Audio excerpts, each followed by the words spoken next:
أصدرت الرئاسة الجزائرية تعليمات صارمة إلى وسائل إعلامها العمومية والخاصة تقضي بتجاهل الأداء الإيجابي للمنتخب الوطني المغربي في مونديال قطر 2022.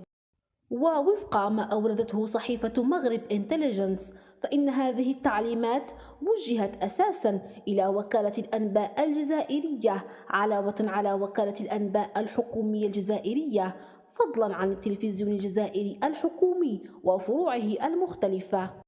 وتأتي هذه التعليمات للتعبير عن كمية الحقد الذي يكنه صناع القرار في قصر المرادية للمغرب وشعبه، لا لشيء سوى لمضي المملكة قدما في طريق التنمية وسكة التطور على أمل بلوغ مصاف الدول المتقدمة في مختلف المجالات والميادين. المصدر نفسه أردف أن خطة الاتصال المعادية للمغرب تم تطويرها وإعدادها من قبل ثلاثة من مستشاري الرئاسة الجزائرية، وهم عبد اللطيف بلقيم بالإضافة إلى عبد الوهاب بكروح ثم عبد الحفيظ اللهوم. تجدر الإشارة إلى أن أسود الأطلس هزموا الشياطين الحمر ب2-0 خلال المباراة التي جمعت الفريقين أول أمس الأحد على الساعة 2 بعد الزوال في ملعب التمامة بقطر.